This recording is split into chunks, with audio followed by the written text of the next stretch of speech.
So, Zach, I've been I'm going to use the word healthily. I don't think it's a real word. I've been healthily fit about 3 times in my life for short periods of time where I was working out a little bit, feeling good, I just decided I'm going to hit my next phase. I'm going through my little workout phase that I go through once in a while. I feel pretty good. Worked out for the first time 2 days ago, but I decided to go right into squats. Yeah. So I started off with the squats. And I'm like, I'm just going to start powering through this workout and get done with it. I destroyed my legs. I did 2 sets of squats. That's all I did was 2 sets of squats. I can't feel my legs too much, to be perfectly honest. I parked at my usual spot here. I walked across the street because I'm an idiot. And I realized there's 3 sets of stairs to get to your apartment. Yeah. And I was jiggling like Jello on the way up. I think I was about to fall down the stairs, to be perfectly honest with you. Yeah. That's what you learn. You don't need to work out when you live in this apartment because you're just every day you're just walking up and down the stairs. Oh, is that so? If you don't want to work out a whole lot, you actually just move to a higher location, like in the city, right? Honestly, I feel like that's definitely a viable strategy. Maybe not. I'm only on the 3rd floor, but like if you live in like a huge apartment building and you're on like the 7th or 8th floor and you just decide to use the stairs, that's your gym membership right there. That is true. But is that cheating on your steps? Some people like count their Fitbit steps and whatnot. Is that count as cheating? I don't know. I feel like it's kind of cheating, but it's not cheating. The Fitbit is just there to motivate you and to help you keep track of this stuff. But I don't think so. I mean, if you're taking those steps, I mean, especially, going up and down the stairs, that's intensive, especially if like you do it repeatedly. So no, I don't think that's cheating. I'm pretty sure that's a life hack. That's what we call a certified life hack. Oh, is that what it is? Yeah, a life hack? #TableTalk Friday life hacks. Is that a thing?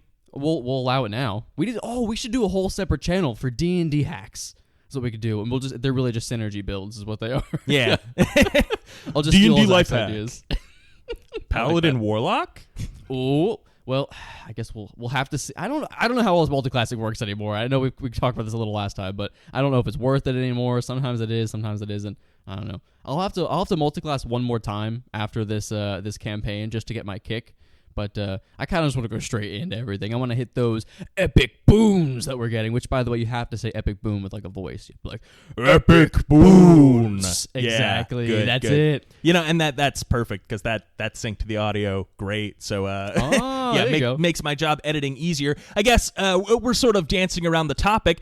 So we'll go ahead and get started. Welcome back to Table Talk Friday, D&D podcast. My name is Zach Carvon. I'm joined by my one best friend, Andrew Romano, as our good buddy Seth is busy doing army things, so it's just gonna be us, and we're returning once again for the final time. I know you've been clamoring at the bit, chomping at the teeth, whatever that saying is. That's close enough. It's definitely not chomping at the teeth for our closed review of the Player's Handbook 5 Unearthed Arcana for 1D&D that was released a few weeks ago at this point. And by the time this episode drops, I believe most of you will finally have access to the survey coming out on May 17th. So feel free to, after you listen to this episode, go ahead and give Wizards your thoughts about all of these changes that they've dropped. But today we're going to be talking about the spellcasters in the mage group, as they call it, since we didn't cover that last time. How are you feeling today, Drew? I'm feeling pretty good. I got those jelly legs I was talking about, so I'm a little subpar. Also, after this, I'm going home to a housewarming party that I was not invited to at my own home. You weren't invited to your own? I was not invited. I was told last second we're having a housewarming party like 2 days ago, and I said, oh, okay. So I invited my family, who said, maybe. So I'm going home, and there might be people there. I don't know. So we'll have to see. Yeah, it's just you and your roommates, and you turn up the heat. Oh, so it's just a normal day with some extra loud music and some grill food is what I'm hearing. Honestly, that sounds like a good time. No, it'll be good. We'll get some burgers, some hot dogs, maybe some curly fries. Ooh, yeah. I like the word sick today, Zach, making the same noises. Yeah, it's maybe we'll try and run with the bit, see how long we can keep it up. Well, Zach, I didn't ask you. How are you doing today, Zach? I'm doing fantastic. I've been trying in general to lay off the coffee, but I did not this morning. We actually we splurged a little bit and we got Starbucks on DoorDash. So Woo! yeah, bright and early with some caffeine. So I'm doing great. Did you get any of those little? I'm not a avid coffee drinker, so I'm not part of the hip community. But did you get any of those little boba balls in there? I don't think Starbucks does boba, but if they did, I'd be all over that. I thought that was a Starbucks thing. No, I don't think so. But there's a boba tea place that sometimes delivers around here. So it's hit or miss whether or not they're willing to deliver. But when they do, I try and hit that because me and Zach's girlfriend Eric really do enjoy boba from time to time. I've never had it. I've heard of it. It looks weird. And then my female roommate Eric decided to buy some one time because she said she was going to make her own, and it's been in our cabinet ever since. So I don't know. I don't know what it's you like. Still haven't tried it then? No, it's just been sitting there. Yeah, I mean, imagine this if you've ever been drinking something and just felt like you had the urge to also be chewing. That's what boba satisfies, because the little pearls themselves, they don't have like a super strong flavor. Like it's sort of mild sort of tea essence, I guess you could describe it, but it's mostly just the experience of like, ooh, this has got like a fun little texture to be chewing on while you're drinking. But it's definitely the pearls are really just an excuse for you to drink some highly sugary beverage, which usually I like a good coffee flavored boba tea, or I like taro, which is I believe it's like lavender-esque. Oh, so you're in on this, Zach. You know all about this boba culture. Yeah, I get boba all the time from there was actually a donut shop back at college that did boba, so that was my boba awakening, and ever since.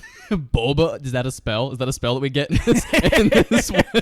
Yeah, it's actually it's limited to the new sorcerer subclass, which we'll get into, the boba sorcery. The boba, I would play a boba sorcerer 100. I still to this day want to play the the garlic bread cleric. Yeah, garlic bread cleric. I'm so tempted to do it in a one-off, man. I just want to play the garlic bread cleric. It sounds so fun. Just making garlic bread, like passing it out. Maybe someone gets like a spicy buff, like make some spicy garlic bread or something. Yeah, I will say we haven't had like a dedicated chef sort of style subclass before. I mean, garlic bread cleric is obviously a shitpost, but like an actual dedicated like artificer who makes food, or even, I mean, you could flavor it any way you want, and I'm sure this subclass could do it too. Flavor it how they want, just to like lean into making things you can eat. I mean, you could definitely do like maybe even a gourmand rogue who is all about like poisoning things, and like that sort of espionage subterfuge sort of angle to it. Or I can imagine a bard who makes things like you could bake goods, and that's how you inspire your allies. You make little themed, I don't know.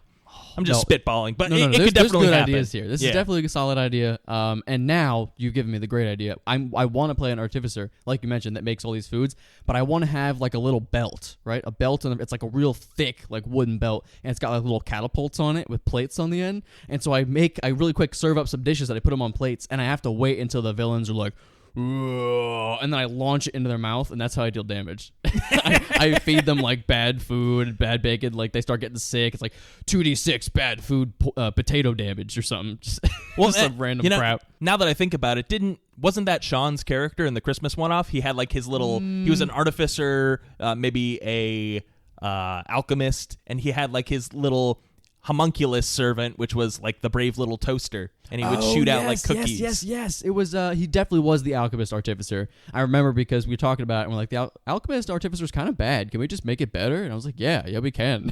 and we buffed it up with a magic item, which was his magic toaster that he ended up feeding the reindeer cookies to revive them when they were getting attacked by the humbugs. Oh, perfect.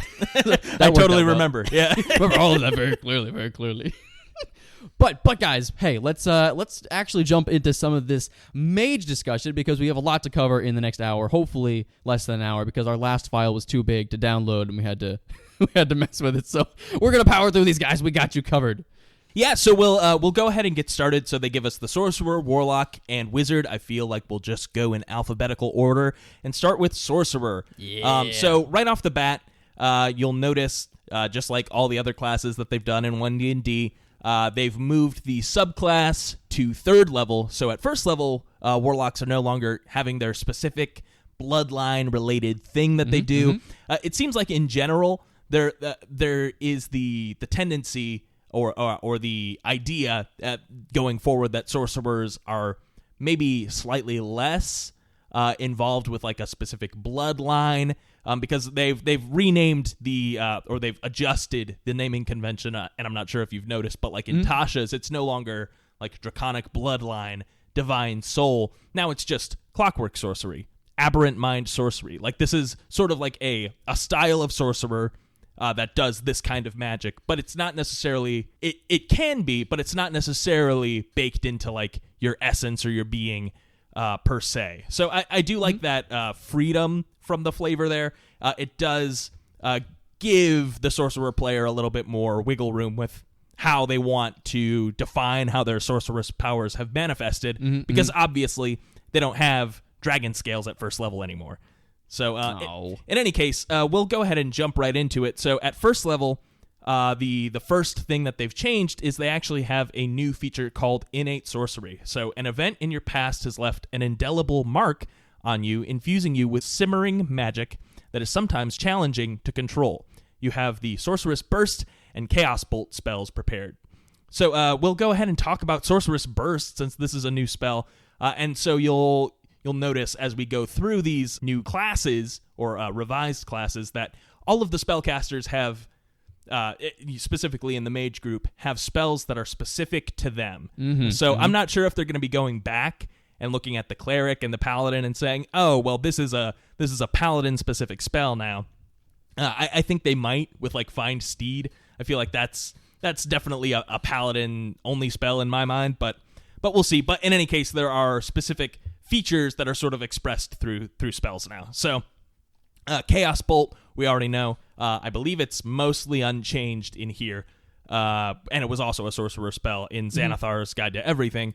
But now we have Sorceress Burst, which is a cantrip. It's got a range of 120 feet. Essentially, you make a ranged attack roll, and you get to choose the type of damage that you do, and it's 1d6 that you roll. If you roll a 6 for this spell, you can roll another d6 and add it to the damage. Whenever you cast this spell, the maximum number of these d6s you can add to the spell's damage equals your spellcasting ability modifier, which means at 1st level, you have a cantrip that has the potential to do 6d6 damage if you rolled perfectly on your stats.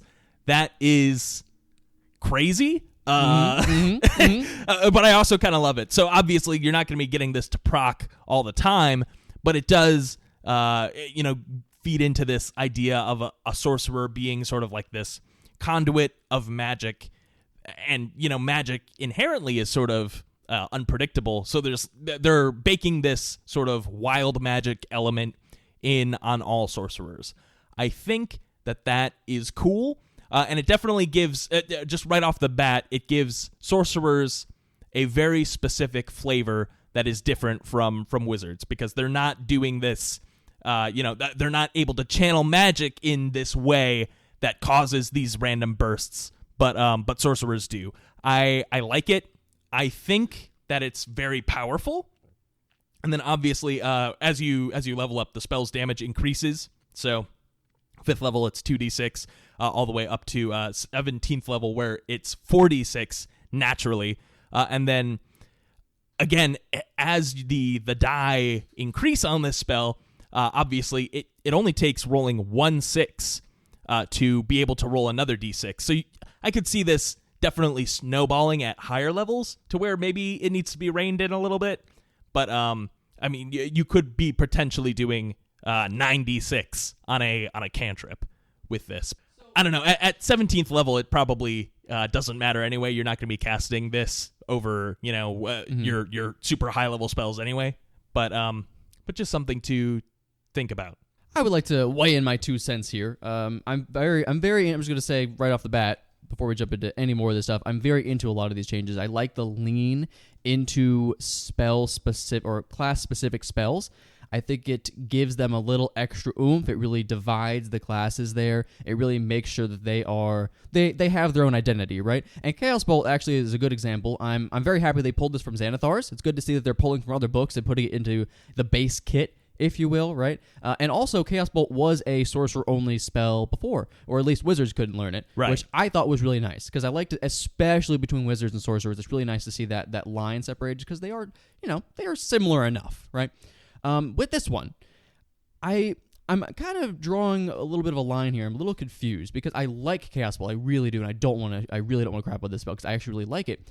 The problem is I feel like it's leaning heavily into this gambling thing, which it's also fun. Like, it's also a pro here. It's a pro and con, right? Because I love the idea of rolling for the damage and trying to figure out which one it is, right? And it gives you a little bit of flexibility because if you roll different d8s, you can kind of pick, is it going to be acid or fire or whatever it may be.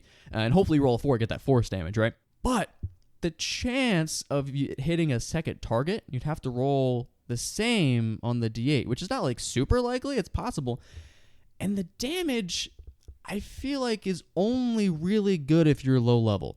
So to your point before, Zach, the higher you go in sorcery levels at this point, I feel like you're not getting as much bang for your buck, especially if you just have Firebolt. Like, I would rather use Firebolt at certain levels and not definitely. take the risk. I think Chaos Bolt, it makes sense to include it at first level. So if you're doing this low level play, it's definitely I like that it exists because it takes out the need for the sorcerer to pick like a damaging first level spell. You can focus on stuff like shield or what have you, which I definitely like.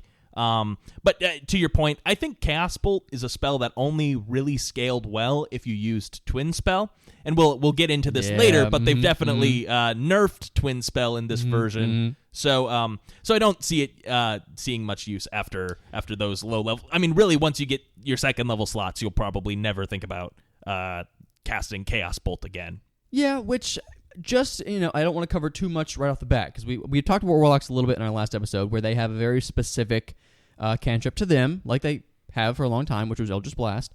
And Wizards also have a number of spells that are specific to them that we're going to cover in a little bit, that I feel scale very well. And as soon as you get them, you're going to use them forever, because they're just quality, built-in Wizard spells. This one, the change I would like to see to Chaos Bolt, I'd like to see it maybe the damage toned down just a tad sliver bit and it become a cantrip. I'd like for the sorcerer to have their own very specific, because everyone can always lean back on a cantrip. Think Eldritch Blast. Everyone leans back on Eldritch Blast. Firebolt, everyone loves Firebolt. You go right back to that. So instead of having this Chaos Bolt, that's very cool, by the way, I don't necessarily feel like it's always going to be worth it for that first level spell. So maybe make it a cantrip, so that way the sorcerers can always fall back on that and have their own sorcery ability there. I think I'd like it better as a cantrip. Yeah, I can agree with that. Just because, but what I'll say is it does seem odd to have two cantrips that do something very similar in that case, because we do have Sorcerous Burst, which I am a big fan of, exactly as it is. So maybe, I don't know. To your point, Chaos Bolt doesn't scale very well, and it does feel weird to have a first level class feature that you really don't want to bother with at higher levels, because that's really the ideal thing about multiclassing, is that 1 to 2 level dip to get those key features for the class. I definitely think Chaos Bolt is one that's going to be left behind at higher levels. One thing that I was thinking, so you'll notice that Sorcerous Burst is only a ranged spell attack. I was wondering if it wouldn't be too much to also have like a melee spell option, like we're seeing with some of the or with the spellcasters that exist in Monsters of the Multiverse, and what I presume they'll be doing with the casters in the Monster Manual in 1D&D, where they've got they can do their arcane burst or whatever it's called, and it can be a ranged or melee spell attack. I would almost like that. For like, okay, maybe Sorcerous Burst is their ranged spell option, but then give them like a cantrip that maybe has the some of these elements of Chaos Bolt, but make it a melee spell, or maybe something like that. I'm not entirely sure, but I'll agree with you. I think Chaos Bolt as a first level spell scales very poorly, and you'll definitely forget about it shortly after taking it, I imagine. Okay, so we agree here. I think the wizard one's really good. Warlock is pretty good. Sorcery definitely. The sorcery spells specifically just need a little finesse. I think they're really good ideas. I love the gambling aspect. It kind of brings me into like a wild magic sort of a vibe. Just a little finesse, a little elbow grease in there to make them a little more scalable and usable. Yeah, and that's not to say the sorcerer is very underpowered at all. Oh no, no. If anything, I wouldn't be upset to see this version of the sorcerer exactly exist in the new version of D&D, just because in general the spellcasters, the sorcerer included, are just they're much more powerful than they were already before. And honestly, just Chaos Bolt existing doesn't ruin it for me in any way. Oh no, definitely not. Like, I'm still definitely playing a sorcerer regardless of how strong Chaos Bolt is at first level. There's still plenty of other juicy stuff to get into here. So yeah, I have no problem with that one. The rest of their spells kind of covered a little bit, so I guess we should cover those as we go through so we don't confuse things too much. So we covered the innate sorcery there. So let's jump into first level spellcasting, I guess. Yeah, so you'll notice, and this is sort of a big change to the sorcerer, is they get a lot more spells now than they did previously. So I believe in the player's handbook in 2014, the sorcerer's spells, they capped at 15 total spells that they know. Was it 15? Yeah, I thought it was like 20. Yeah, which they also get their specific spells from their subclass, which in this case, I don't believe they do get any spells from their subclass. But now it's changed to where they get 22 total prepared spells and 6 cantrips, which is actually, if you just look at those numbers there, is one more spell than the wizard even gets. Obviously, the wizard gets spells in other ways, and we'll talk about that later. But I think that's a welcome change. I don't have any huge gripes with that. No, I think it's perfectly fine. I think definitely one of the biggest drawbacks of sorcerers in the past has been, well, I'd rather just play a wizard because they get more magic, which is definitely the way I feel. I'm playing a wizard for a very specific reason. It's because they get all sorts of spells. They get all of them, literally all of them except a handful and like some healing magic, right? So I could see why you'd always want to play a wizard, right? But now having all those extra spells, having more options, more resources, more things to look through on your turn, I'm all in. I don't see why they didn't do this sooner. I'm glad they gave them more, and maybe they get even more. I don't know. Maybe we do some multi-class and we copy some more spells down as a source of what I've done. So yeah, well, and I don't see like a great reason for the sorcerer not to be able to keep up with the number of spells that the wizard can cast, because obviously they are manifesting their spells differently, and the wizard has their own ways of preparing more spells. They copy them down in their spell book, and they can switch them out on the fly. And then even when we get into the wizard, now they have the ability to take spells that they don't have prepared and quickly bring them into their arsenal. So I don't think the wizard is hurting at all for the number of spells that they have. So it makes sense that the sorcerer would be able to keep up, because at the end of the day, they're both full casters. Like, that's their whole thing, is the sorcerer being able to cast spells. And so it seems weird that they're a full caster who's lagging behind even like clerics in the number of spells they can prepare. Yeah, agreed. I think this compares very well to even the martial classes, where we have the new weapon mastery that we talked about last time, right?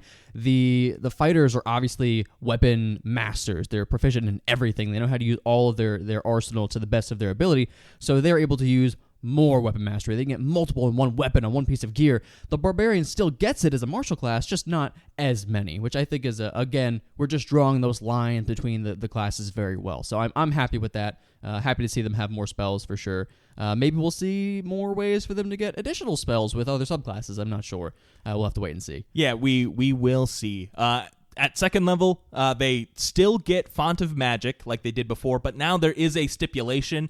So I think there were rules as written, some cheesy ways that you can end up getting higher level slots at lower levels. Like, say, if you take Metamagic Adept and you have some additional sorcery points to go around, you could, rules as written, there wasn't a level cap. So at second level, for example, you could potentially get yourself a second level spell slot before you even have access to second level spells. So now it's explicit. You have to be of the level that you gain that level spell slots before you can use sorcery points to create that slot. I see you wizards taking down our little loopholes. I see how it is. All right, no, that's fine. That's fine. We'll find other ways to break the game. It's okay. Yeah, and then you'll note as well at second level, which I think this is huge, and it solves pretty much every problem that I've ever had with the sorcerer class right here. Metamagic, you now get it at second level. So there's not that second level spot where the sorcerer is feeling left out because the wizard just got their, they've got their arcane recovery already. They've got their school of magic that they've got. And then at second level, the sorcerer just has font of magic. So they've got sorcery points, cool, which really at that level, it just amounts to one additional first level spell slot. It feels like a nothing level up. And so now they get metamagic at second level. Woohoo! And so that's it just makes better sense from a progression standpoint. So I'm all for it. And now I believe in the 2014 Player's Handbook, the sorcerer only got 2 metamagic options at third level. Now they get 3 metamagic options at second. And then additionally, when they get more metamagic options in the future at 13th level, they get another 3, which really just by default, there's no reason to take the metamagic adept feat if it's even going to be included as a sorcerer anymore, because you have 6 total options now. But I'm really all for it, because what else is the sorcerer supposed to be able to do if not enhance their spells? And so really, in the 2014 Player's Handbook, you were not making an optimal choice if you didn't take Twin Spell and Quicken Spell. They're obviously the best ones for combat. And then after that point, it doesn't really matter because you're not going to be using any of the others. Twin Spell and Quicken Spell are where all of your sorcery points should go to all the time. Which we'll see in a few minutes here that the metamagics have been completely reworked. So we have some good changes to some have been completely kind of squashed and rebuilt, and some nerfed into the ground, like Twin Spell. But we'll talk about that in a few minutes there. Yeah. In general, I think a lot of the changes to the metamagic options are positive, but I really can't get over Twin Spell. It was so good before, and now it's not good at all. It's there. It's fine. Which, it worked out currently in my current character. As we've talked about, I'm a multi-classed wizard sorcerer. I have 3 levels of sorcerer just so I have access to a couple extra spells innately that I don't have to prepare. It's actually pretty fun. I gotta say, I really, really love this extra metamagic, man. I keep looking at the text. 3 metamagic is so much better than 2. For a while now, because there's an actual full-blooded sorcerer in our group right now, for a while I had more metamagic options than him. It was like, why? It doesn't make any sense. Because you also took the metamagic adept feat. Yes, I took it very early. So I had like four metamagic options, and he had like 2 or 3. I was like, what? How do I have more metamagic options than you? This is ridiculous. So I'm very glad they increased up to 3 now. I think that was a well-needed change. And 3 gives you enough options so that you feel like you are a sorcerer there. You're really altering your magic with your, your sorceress soul, your inner abilities, right? It lets you really enhance your own abilities in a satisfying way with the simple sorcery point system, but also with a nice array of options there. So very into that, and I completely disagree with you, Zach. You should definitely always take the metamagic adept feat because I want more of them. Well, I want more honestly, I don't think it's a bad option, especially if they're granting more sorcery points. Yeah, that's always a good option. I wonder if they'll buff that too. We haven't seen anything on it in here, I don't think, but I'd look for that in the future. I think that feat isn't really designed for sorcerers, but it's great for wizards or warlocks. Though I will say now, since it's only a 2-level dip for metamagic, it might not be as needed as it was before, but we'll see. In any case, at 5th level, sorcerers now get a new feature called Sorceress Vitality, which allows them to cast the 3rd level spell, Sorceress Vitality, which is specific to sorcerers. And we'll notice at 5th, 7th, and 9th level, essentially once you get access to 3rd, 4th, and 5th level spells, sorcerers now have new class-specific spells that they get sort of to fill in the dead air that sorcerers had at those levels before. In the Player's Handbook, it was nice getting your extra spells, but that was pretty much all you got. So it's nice to see that there's just a little something extra for sorcerers. That does feel very weird. You said 5, I'm looking at it, 5, 7, and 9. you get that feels so weird. Because to me, as a wizard, every level I get 2, right? So I'm used to just getting 2 new spells every time. But it does, I mean, they're very good spells. To be very clear, the spells you're getting are very like crucial to the sorcerer, and they're solid, right? But it feels very strange that over a few levels to only be getting those class-specific things. Well, it just seems odd. Well, no, the sorcerers also, they still get their prepared spells increase at those levels as well. So at 5th level, let's see, they get an additional 2 spells. So they get 2 3rd-level spells and Sorcerer's Vitality. And then at 7th level, they get only 1 additional spell, but then also their Arcane Eruption. And then at 9th level, they get 2 more spells and Sorcery Incarnate. So it's balanced, and it's definitely they're getting plenty of spells. But anyway, to get into specifically what these do, so at 5th level again, they get Sorcerer's Vitality. This is really a shitty 3rd level spell, but it's nice for the sorcerer to have a healing option, which is what this does. So at 3rd level, it's a spell with range of self, so you can only do it on yourself. It's 1 action. You draw on your innate magic to fill yourself with vitality. You regain a number of hit points equal to 2d6 plus your spellcasting ability modifier.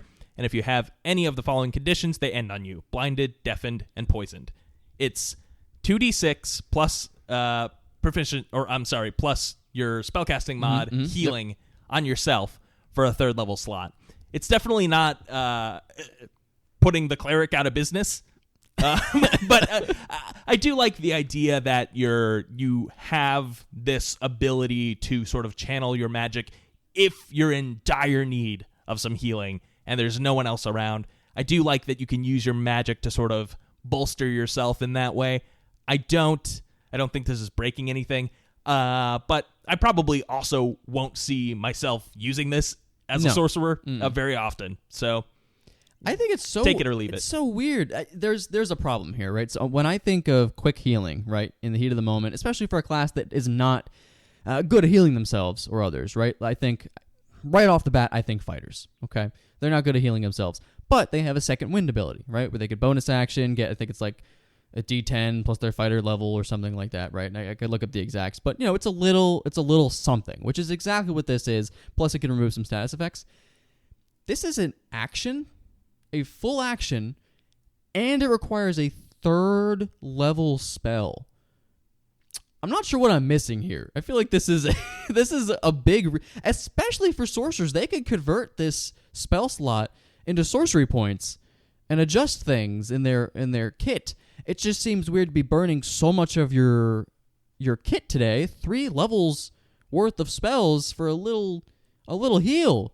And it's your full action. Yeah, the thing about it, in addition, is that it does. It's obviously your action to use it, so you can't even use it to like get yourself up if you're super low. So I mean, I'll agree. I think the main draw to this, and the only reason that I would personally ever see myself casting it, is that it ends several status conditions, and then the healing is just a nice little added bonus on top. So at any time, if you're blinded, deafened, or poisoned, which being blinded or deafened can hamper your ability to cast spells. And then obviously when you're poisoned, you have disadvantage on your spell attack rolls. So definitely bad situations for a sorcerer to be in. It's nice to be able to negate those effects on your own. And so taking that in mind, I mean, this really is the lesser restoration spell plus some healing. So in that context, I think 3rd level is definitely appropriate. It's fine. I'm not gonna use this spell. Maybe if I really need it in the heat of the moment, I'll quicken spell it and make it a bonus action and burn more of my resources to heal a little tiny bit.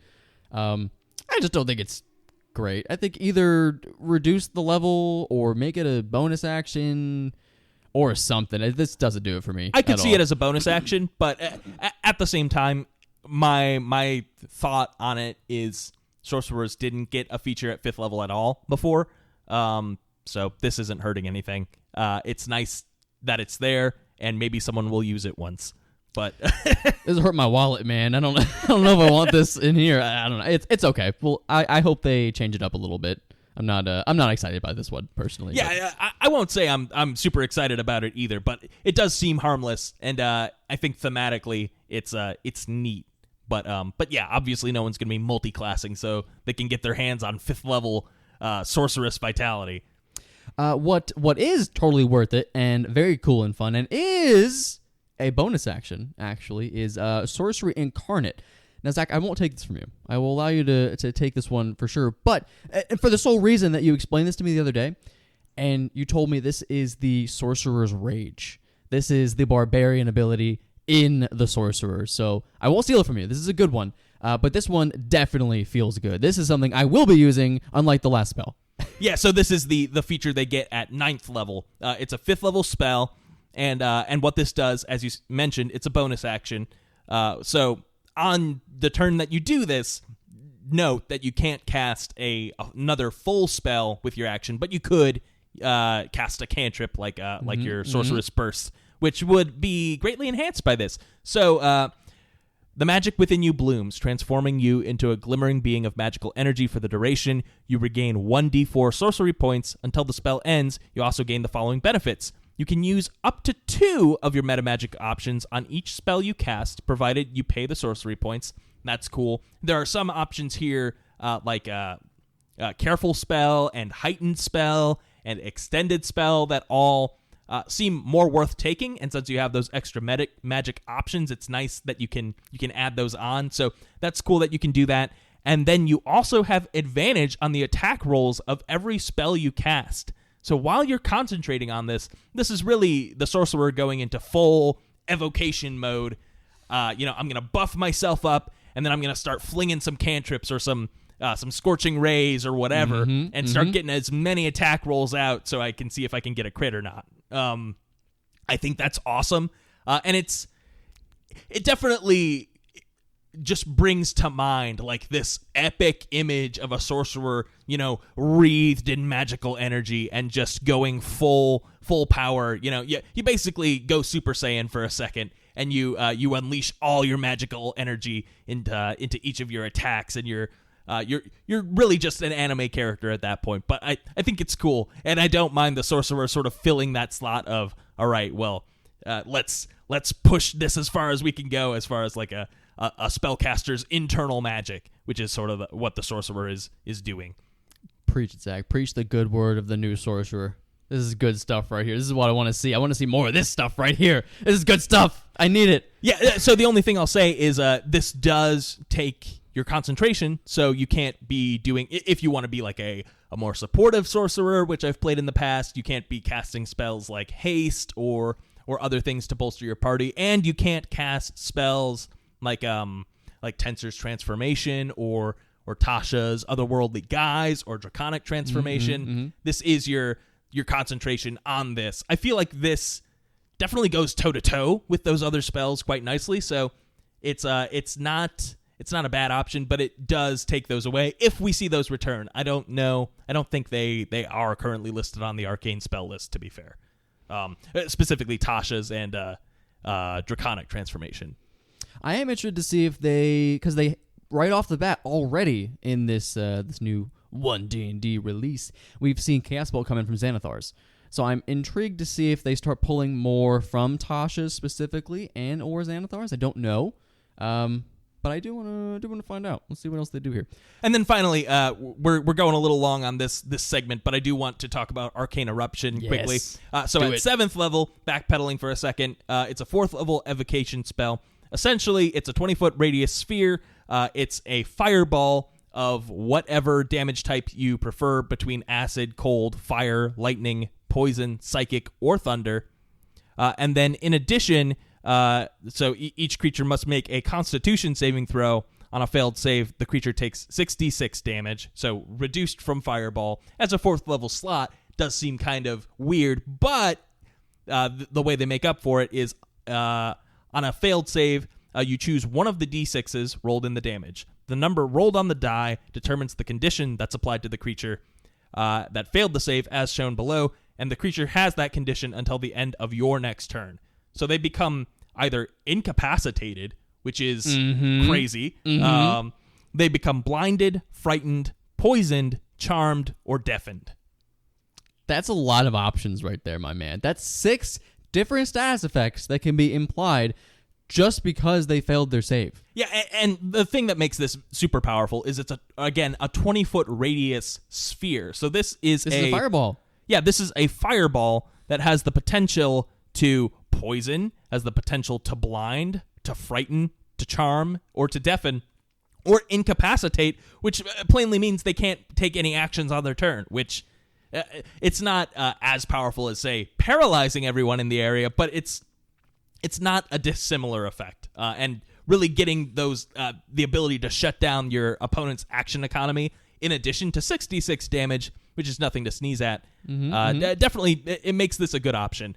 I will say, though, at the cost of a 4th level spell slot, I don't know how many sorcerers will be eager to take this over just using Fireball on a big group of people, because ultimately you're going to be getting a lot more damage out, but it depends, because you do get the choice to do psychic damage with this. So in certain cases, it might be, what if everyone's resistant to fire, you say? In that case, a big psychic burst, which I don't even know what that would look like. I don't know, but it'd be very cool is what it would be. Yeah, it'd be like casting the Pokemon move Psychic, where it just, it's a big color show.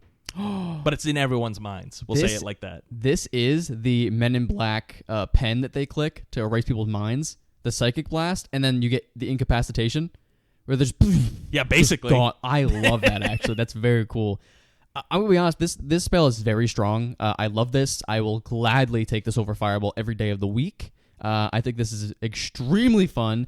My only gripe with it's as silly as it sounds, I wish just to feel a little more like a sorcerer, right? Because sorcerers are all about their inner power. They draw from their own soul, their own magic that they've created or were lucky enough to be born with, right? It's called Arcane Eruption.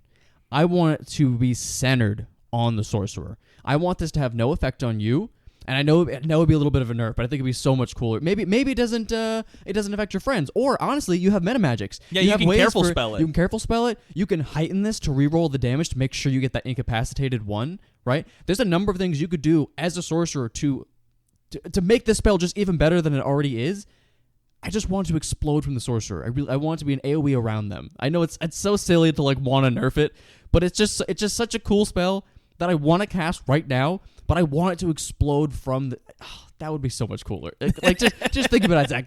They run up in the fray of battle, and normally sorcerers, they don't want to get up in the fray because, they're a little squishier like wizards, right? But you run up and you go, just explode, and all this, fire magic, or this psychic blast just comes out from you, your voice. Maybe you scream it, and, this blue energy just envelops the area. It would just be so much cooler if it wasn't you picked an area that exploded. I don't know. It seems kind of silly to want it, but I think it'd be cool. I'm gonna say I don't agree with you in that I don't want that to be the only option, but I like that is an option, and I could definitely see myself specifically careful spelling just so that I can do that flavor, because you're right, that is super cool. Let's see, what else do these guys get? At 15th level, they have moved Sorceress Restoration, so this used to be their 20th level capstone ability. This has now been moved to 15th level. You regain 4 expended sorcery points whenever you roll initiative or finish a short rest, which I believe in the player's handbook version it even was only when you roll initiative. So this is it's even more powerful than it was before. I don't think this is broken in any sense. No, absolutely not. Including it at 15th level makes perfect sense to me. And honestly, at this point, you do have your Sorcery Incarnate spell, which you can cast to give you yourself a bunch of extra effects and regain some sorcery points too. So no problems with it. Honestly, it is it's powerful. Definitely to be able to regain sorcery points, because obviously sorcery points translate into spell slots. But at this level, I mean, you can't go too powerful, I feel like, at some of these higher levels, because 15th level. Yeah, absolutely. I mean, honestly, at that point, DM be damned. It's time to start making the DM sweat and forcing them to use these high CR creatures to keep up. And every player enjoys the prospect of being just a little too powerful for what the DM had planned, and getting that power trip for a little bit. And then, of course, as the DM, you're within your right to throw super powerful monsters at these high level characters. and make them sweat. So, well, I mean, right off the bat, like you said, we're getting more ways to get these sorcery points back, which I feel like the sorcerers were lacking heavily in before. When you think about classes that get some sort of bonuses off short rests, I mean, wizards get their arcane recovery, so they get spell slots back. Fighters get their action surges back, right? You have monks that get all of their key points back. So the idea that sorcerers did not get any sorcery points before on a short rest, this is great. Give them 4. 4 is plenty enough. I mean, I'd like some more, obviously, but but 4 is good. I feel like 4 is plenty. I mean, well, we can debate that later, I guess, in the post show. But with 4 different points, I mean, there are plenty of metamagic options now that just cost 1, which ideally is what I'm looking for, because that maximizes the potential. It maximizes the options and the resources that I have as a sorcerer. Or if you want to do the more expensive ones that might be even 2+, that's a good little chunk right there. If you're a 10 level sorcerer, that's almost half of your points.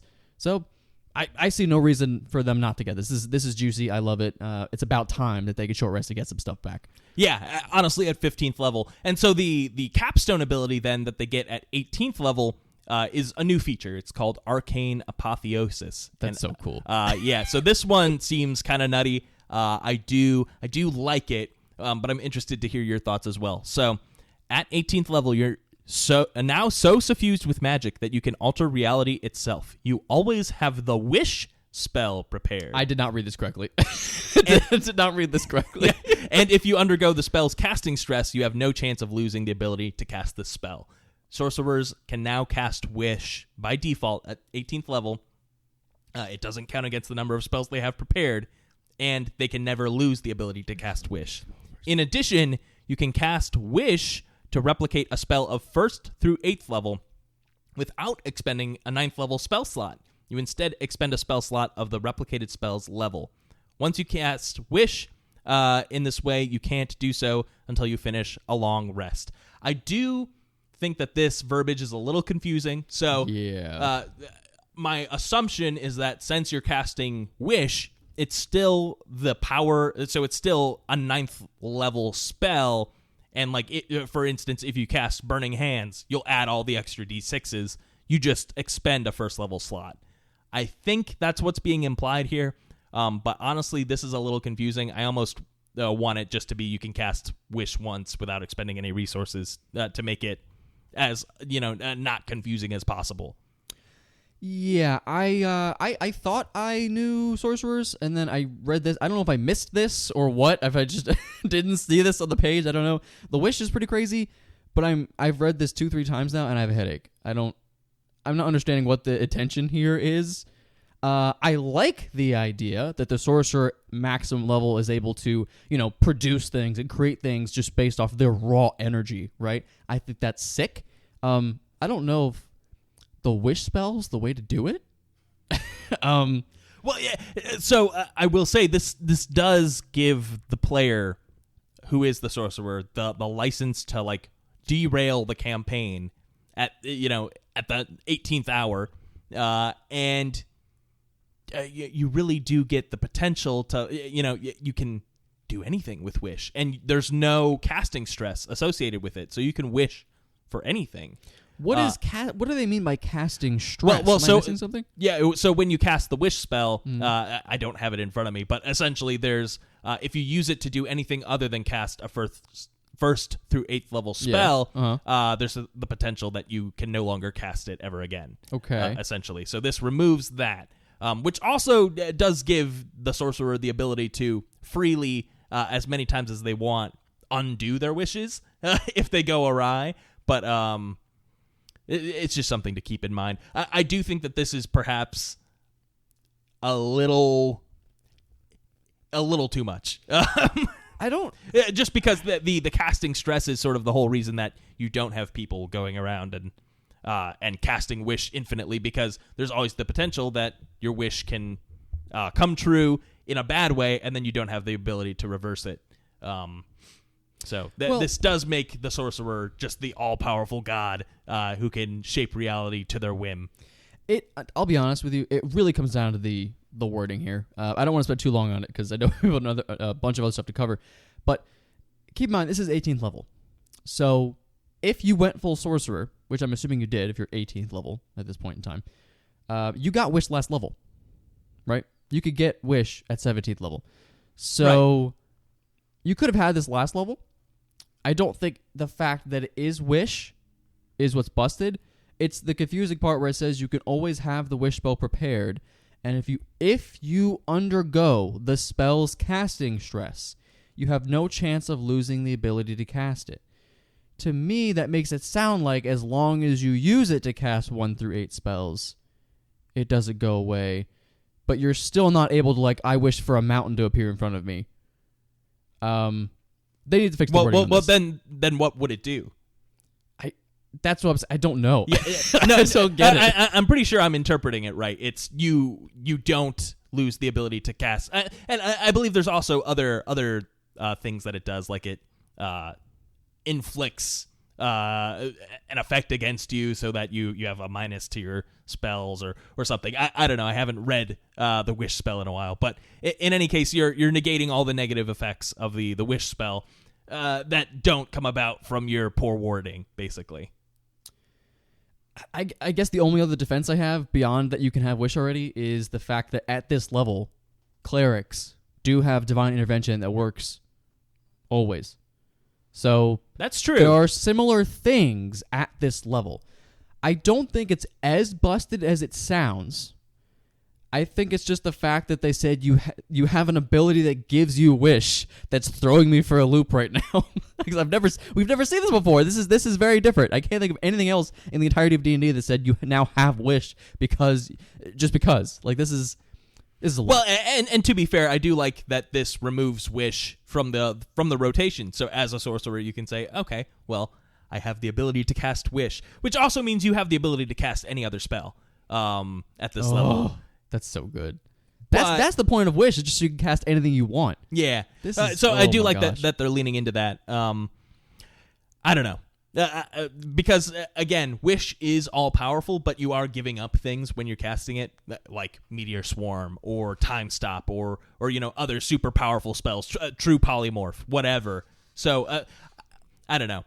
We'll come back to this. I may have some things to say about it in my survey for this UA, but May 17th, guys. May in general, 17th. I do think that Sorcerer's Restoration was a shitty feature to get at 20th level, so I'm all for giving them a more powerful feature. In my mind, this might be a little too far, but to your point, clerics do get their divine intervention that always works, and they could still cast Wish as a sorcerer. You do always have that ability to take it at 17th level, so I don't know. I could be swayed. We'll stew on it for a little bit. We'll Yeah. continue to stew, and I have a feeling they're going to change this. This just doesn't feel right in my soul. I don't know. My D&D radar is going off like, something's wrong, something's not right here. Yeah, I don't know what to replace it with, but maybe give us another option, and we'll see which one we like better. Something else. That's sort of where I'm leaning. But anyway, we've been spending way too much time talking about Sorcerer, so we'll sort of lightning round the rest of this so we can get into Warlocks and Wizards. So essentially, metamagic has been updated in a meaningful way.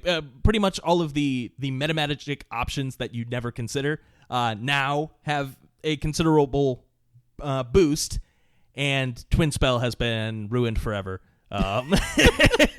Which we have to sort of get over. Let's just go down the list really quick. Just the one at the very top of the page is Empowered Spell, top right. I don't think they changed Empowered Spell at all. I have Empowered Spell currently in our campaign. It's good. It's good to have, especially if you have high charisma. Just, buff it up your fireballs, buff it up your meteor swarms, whatever it may be that you're casting. It's just good. I have no complaints. Thumbs up. I don't think they did anything with it. Yep, they didn't do anything with Empowered Spell. Good to me. Up next, we have Extended Spell there, Zach. When you cast a spell that has a duration of 1 minute or longer, you can spend 1 sorcery point to double its duration to a maximum duration of 24 hours. If the affected spell requires concentration, you have advantage on any saving throw you make to maintain that concentration. This is a buff nerf. Okay? From my understanding, unless I've been doing this wrong for a long period of time, because I've had this prepped for a very long time in my current campaign, the maximum duration of 24 hours was not a thing before. Right, so you can't cast Mordenkainen's Magnificent Mansion for and 2 double days. it. Yeah. Which I did yesterday. That was fun. I love that. I think Extended Spell is one of my personal favorite metamagics. What they did buff is that the effective spell requires concentration. Or if the effective spell requires concentration, you have advantage on any saving throw. You know what, so that's Drew? cool. I'm going to shit on your parade. And Have we'll we doing it wrong? Yep. Extended spell in the player's handbook. It doubles the duration to a maximum of 24 hours. Damn. We've been doing it wrong this whole time. Well, you know what? That does make sense because there are spells that that do have an insane duration already. Like it lasts for a year or whatever. So that would be crazy to extend that even further. Okay, so it's only a slight buff. And to be fair, I'll defend myself really quick. The only spells I have cast and doubled recently, or for the previous past that I could remember, would be Aid, which was 8 to 16, so it's still within it. Lehman's Tiny Hut, which was 8 I think to 16, it's also 8, so we're good. So I haven't busted anything until yesterday, which is fine. It's okay. We're good. So we'll move on from that one. Just a good one. Nice little buff. I'm all in for that. We have Heightened Spell. When you cast a spell that forces a creature to make a saving throw to resist its effects, you can spend 2 sorcery points to give one target of the spell a disadvantage on a saving throw against the spell. I don't think they changed this one. But no, it did get a significant buff. So really? Before, it used to cost 3 sorcery points. Now it's only 2, which means you'll actually take it. And additionally, before it was you can make one target have disadvantage on their save against the initial or the initial save for the spell. Now it's for all saves of the spell. So say it's a like a contagion or something. Yeah, Flesh to Stone. They have disadvantage on all of their saves against that, which gives them a pretty decent chance of actually failing against it. And it's only 2 sorcery points. I definitely think this is one that really any sorcerer should pick up at this point. I think it's good. I'm not casting Flesh to Stone as a good character. It's not something I'm going to take. I'm still not taking this for 2 sorcery points. There's a number of other options I'd like. The only reason I think I would take this is because they increase the metamagic options from 2 to 3, and you can swap them out every day. So I might dabble in this, but this is definitely not going to be one of my main ones. And you do have the ability, since they've ruined banishment, and now you make multiple saves against that. Oh. It does work with that too, which we know we love banishment. So that's what this is. This is not Heightened Spell. This is you take this when you're casting Banishment, is what I'm hearing. Yeah, I mean, and honestly, at 13th level, when you have 6 options that you can cycle between, there's no reason you shouldn't have this one. I don't know. There's some good ones here, man. We'll move on. This one, I think this is okay. I think it's a good one, but there's definitely some others I'd rather have. Quicken Spell, to your point, Zach, still a solid one. When you cast a spell that has a casting time of an action, you spend 2 sorcery points to change the casting time to a bonus action, which is the same as was before. You can't modify a spell in this way if you've already cast a spell at first level or higher on the current turn, same way it is now, nor could you cast a spell at first level or higher spell on this turn, blah, blah. So is it the same exact thing, Quicken Spell? Quicken Spell, I believe, the only thing that they've clarified is that you can't cast an additional spell when you use this to cast a bonus action, because that wasn't explicitly stated before, it was just implied, and some people thought that Quicken Spell negates that rule that exists elsewhere. So no, it hasn't been changed in any meaningful way. They just clarified. Gotcha. So if you've been playing it regularly and you interpreted it correctly, you're fine here. It hasn't changed anything. It's still, I don't want to say a busted option, but still definitely one of their best ones. Yeah, if not the best one. Seeking Spell is cool. I don't have to read out the whole thing. Basically, if you miss, you can spend 2 sorcery points and reroll.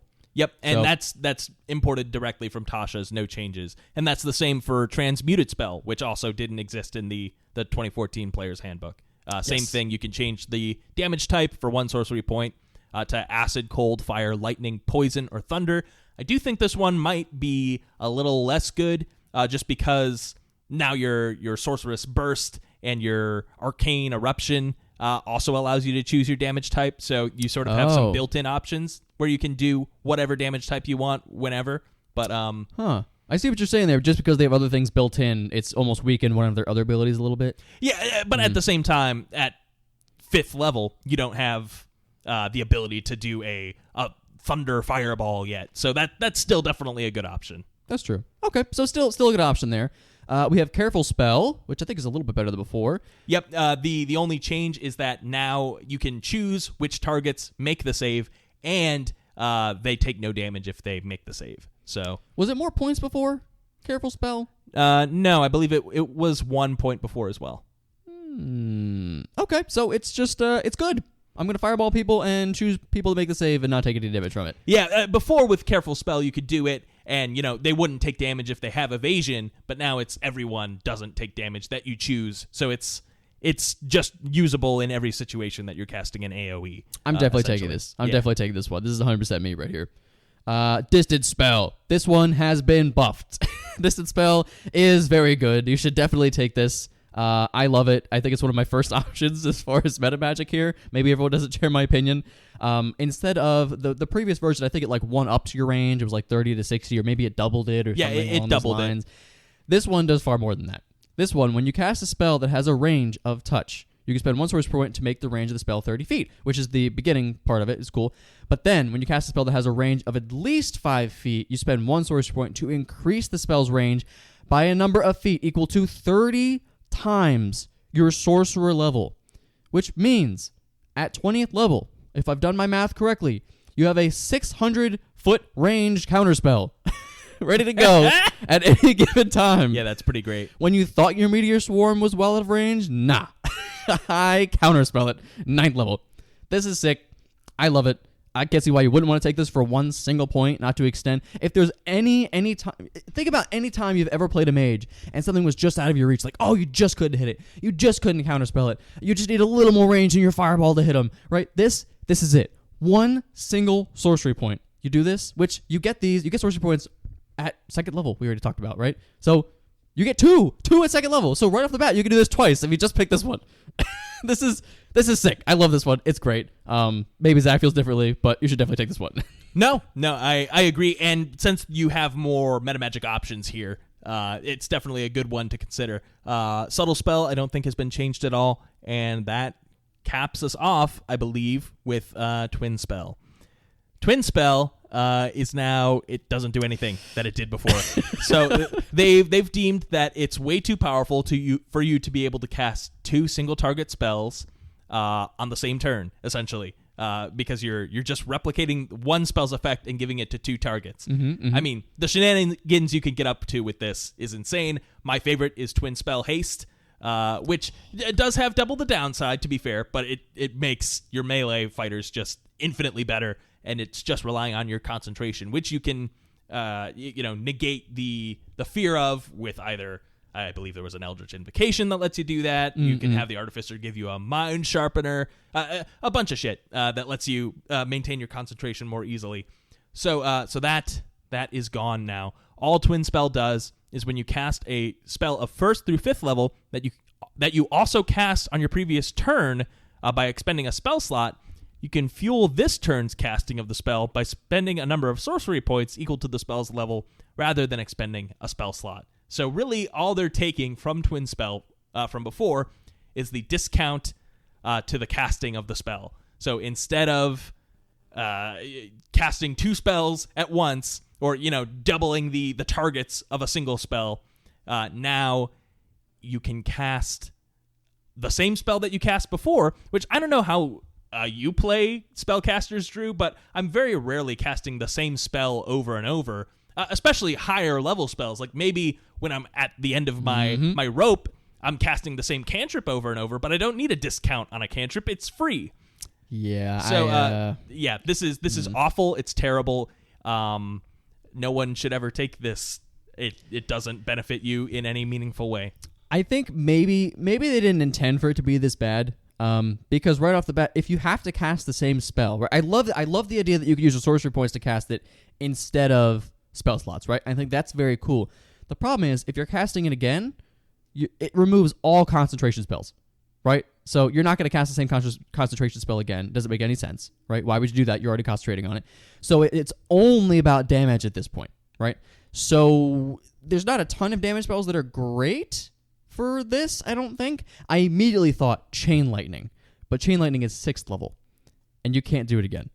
I would Twin Spell Chain Lightning as a 6th level spell for cost of sorcery points. I think that's sick. I think it saves your spell slots there, especially if you need to do heavy damage to a couple targets. Sure, yeah, but it's too far. I could see it being useful at higher levels if you need to cast a 6th, 7th, 8th, 9th level spell. Like that would make it worth the price of admission. Say you could teleport, and then if that teleport takes you to the wrong place, you could teleport again immediately after with a Twin Spell. I think that's great. I would almost call this like the redo spell.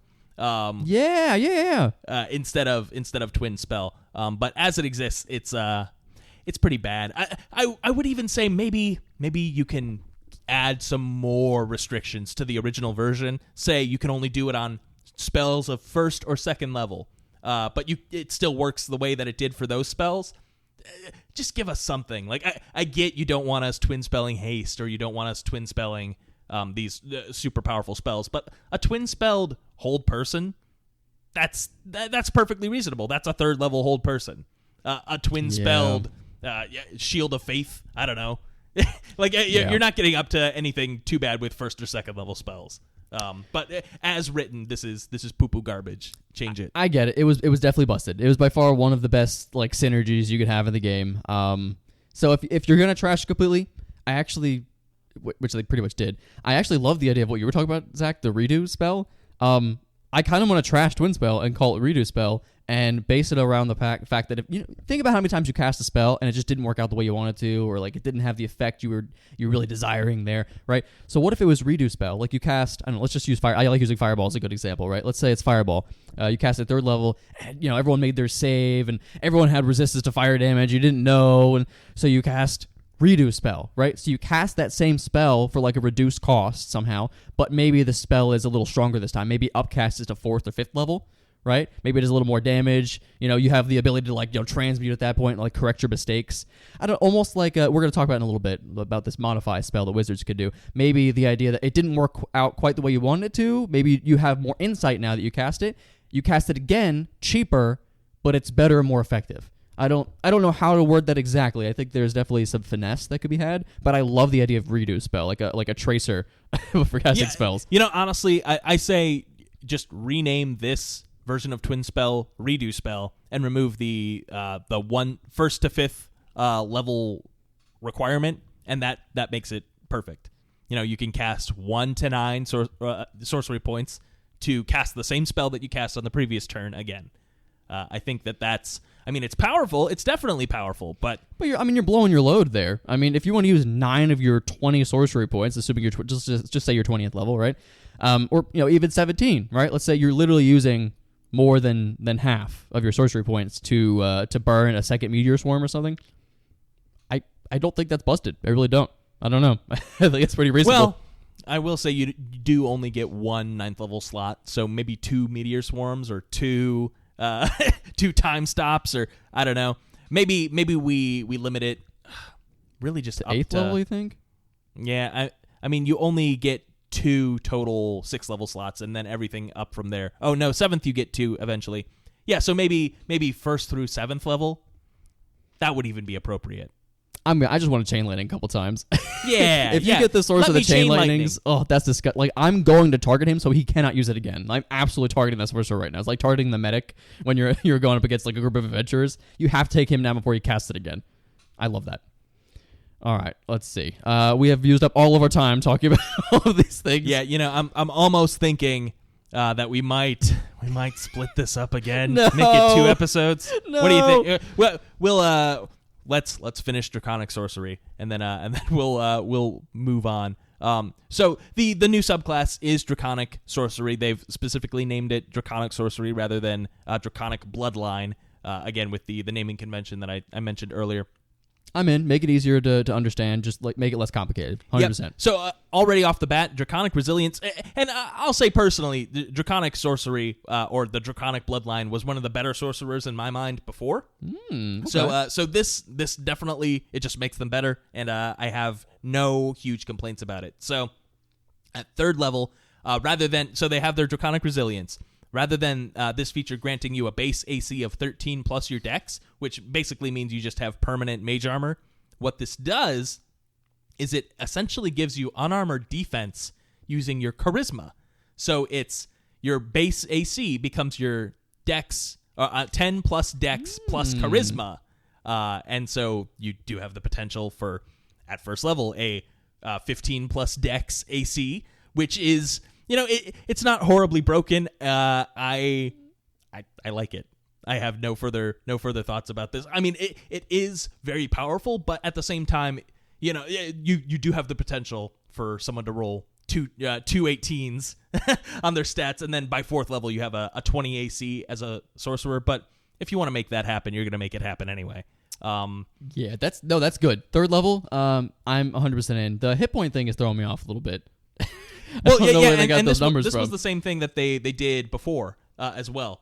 So in addition to this, you gain essentially each time you level up, you gain 1 hit point. And so the only thing that I think is throwing you off is it states when you get this feature at 3rd level, you gain 3 hit points, which is just making up for the levels that you lost along the way because you used to get this at 1st level. I understand. I was like, where did they get 3? Why am I getting 3 extra hit points right now? I don't understand. But that makes sense. It's like the tough feat where if you take it later, you get okay. Yeah, or Hill Dwarf, understand. they get their 1 hit point per level. So it's the same thing. Hill Dwarf Draconic Sorcerer. Tough feat. Oh, that's disgusting, bro. I'm doing that. I have to 100% have to do that. Oh my gosh. Yeah, so that's awesome. In addition, they've got dragon speech, which I believe before it just allowed them to speak Draconic without needing to take that. Now you can communicate with any creature with the dragon type and understand their communication. I think that's cool. I mean, technically it's a buff, but give me Draconic. Give me Draconic on my language list, though. Like, come on. Like, if we ask what languages you speak, it's like human, or I speak common. But you speak to all dragons. Yeah, I mean, I guess there is a weird loophole where if you end up in a tribe of Dragonborn and they all speak Draconic, it'd be weird that you can't be understood by them because they don't have the dragon creature type. But as a DM, I would just say that they understand you anyway. I like that it extends this to non-speaking dragons, though, like wyverns and things like that. So, I think they need to change. I don't want to, put all my thoughts into this because it's really not that important. But I think they just need to say that you're proficient in dragon speech or something. Like change the wording there, because to me it's just a little confusing. I don't know where to put it exactly. Like I have to think that I have to go into my language proficiencies and write that I communicate with all dragons, but I don't speak Draconic. It just seems weird to me. Yeah, I've never seen it come up where I want to speak to a dragon that doesn't speak Draconic. Yeah, I don't know. Just fix the wording, man. I don't know. Just say you can speak to dragons and you're proficient in Draconic. Like that's it. Yeah, that's fine too. Anyhow, at 6th level, they get Elemental Affinity. Let's see. I believe this has been changed a bit. So your Draconic magic has affinity with 1 damage type associated with dragons, so acid, cold, fire, poison, or lightning. You have resistance to that damage type, and when you cast a spell that deals damage of that type, you can add your charisma modifier to 1 damage roll of that spell. I believe this specific part of this feature cost a sorcery point before. Yeah, so it doesn't anymore. And you just get to add your proficiency bonus to spells using your element type. I am super into it. And it gives you a reason to say, okay, well, and even with the, now you've got your Arcane Eruption or your Sorceress Burst, you can add your modifier to any casting of that spell, because you can always say, I specifically wanted cold, and now my cold is going to be used in my spells, or I specifically want poison, or I specifically want lightning, and you can make that happen. I think that's cool. I have no additional thoughts. I would just like to say that I love the fact that they are really leaning into you are a dragon sorcerer here so far. I feel very dragon-y. I feel like if this is the subclass I picked, I would be satisfied with the options that I'm getting so far. At 10th level, they've replaced Draconic Presence, which was apparently a low-rated feature. Honestly, thinking about it, I didn't look at the player's handbook to confirm what it did. I believe it gave you some intimidation. Yeah, it was like everyone's frightened of you kind of a thing, which is, it's fine. It's whatever. Yeah, so at this stage, that's been replaced with Draconic Exhalation, which is awesome. Just by the name, you know what it does. Once per turn, when you cast Sorceress Burst, you can exhale it in a 15-foot cone rather than selecting a target within range, which, again, this is the spell that anytime you roll a 6, you add an extra d6. So this can get pretty nuts with the dice. And so you can cast the spell in this way. You must choose the damage type associated with your elemental affinity feature. Makes sense. You only have fire breath if you're a red aligned dragon, whatever. When you do so, you make a separate attack and damage rolls against each creature in the spell's cone. So it's not, they don't make a save. You're still making your spell attack rolls, but it's a 15-foot cone. So correct me if I'm wrong. That's seven total targets that you get to make a separate attack roll on for each. If they're all perfectly lined up. Yeah, pretty much. Yeah, that's nothing to sneeze at. It's good. 2 quick additions to it. I know there are some dragons out there, like gold dragons and some of the metallic ones, that have 2 different types of breath. I would like possibly, maybe at a much later level, for them to get a second breath weapon. I think that'd be cool. Maybe in addition to cold, you also get like a weakening breath, or maybe you also get to pick another element of dragons. Or maybe you've studied dragons and you've been a part of the bloodline for long enough to where you really get to tap into additional elements or something. I'll tell you how to make this work for you. Just add the stipulation. It could be your Sorceress Burst or your Arcane Eruption can be a cone. And so Sorceress Burst is a 15-foot cone. Arcane Eruption, we'll say it's a 60-foot cone. And then, works the same way, and it's got the additional effect that you're after as well. Okay. Oh, well, it's a spell anyway. You could technically just transmute it, I guess. Yeah. Oh, well, never mind. I take back my thought there. Within range, cast the spell, the damage type. Yeah, it's cool. I like it. Give me more breathy stuff. Why not? Make it a more Dragonborn kind of shit going on in there. I like it. Just lean into the dragons more. I don't have too many comments on it. Just make me feel like a dragon. Let's go. Yeah, like a dragon. Like a dragon. And finally, at 14th level, Dragon Wings. So some people will think that this has been ruined. I personally don't feel super strongly about it. I like it enough. So rather than just giving you wings and a 60-foot fly speed, which I believe is what it did before, you don't have permanent speed, but now when you cast your your sorcery incarnate spell, you gain some extra abilities. So while your sorcery incarnate spell is active, you sprout wings, gain a fly speed equal to your speed, and can hover. I'll mention that they are classified as spectral draconic wings. So rather than physical wings, you gain a fiery pair of wings or a frosty pair of wings or whatever else. Which is so much cooler than real wings, by the way. Yeah, and so you can fly equal to your speed, and I just clicked away. No, don't click away, Zach. And you can unleash magical energy, dealing damage to each creature of your choice within 15 feet of yourself. The damage equals your charisma modifier and is the damage type of your elemental affinity feature. And I believe that's at the end of each of your turns. So no action required, no reaction, no bonus action. You just do passive damage to creatures within 15 feet of you at the end of your turn. I think it's super fun. Were people really complaining about that one? Because I think this is actually a very cool ability. I don't know if anyone's complained about it, but I'm sensing a theme, so we'll probably see if they're bringing back stuff like Divine Soul and Storm Soul. I'm not sure if they'll be flying at 14th level anymore. I like the idea the sorcerers end up flying, though. I feel like that's just like a bit. Like they always end up flying towards the end of their levels. I just think that's fun. Like, why not? Which I'd be totally down with it if they all stuck to the same theme.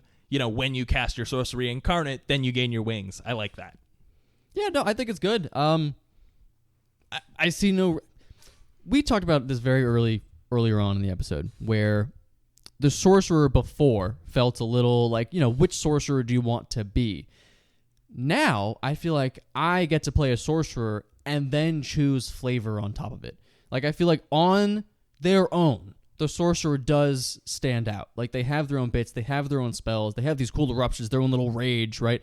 They feel very magically, like raw magic power. Like, I really like them. They feel interesting, they feel strong before you even get into the flavor, which so far in the only subclass we've seen for them feels very flavorful. I love the idea that you could basically be a dragon caster at this point, which I feel like the last one was a little lackluster. I don't know. I feel like this one really leans into it. They really pushed down on the throttle on making sure this was going to make you feel like a dragon. I mean, really what they were missing before was the breath weapon. So I love that's been incorporated here. I still like the spectral wings doing the passive damage around you. That's pretty cool. Yeah, absolutely. I don't think they did that before anyway. No, it definitely didn't. It was just... Well, I say just. At 14th level, you could fly. So that's a big deal.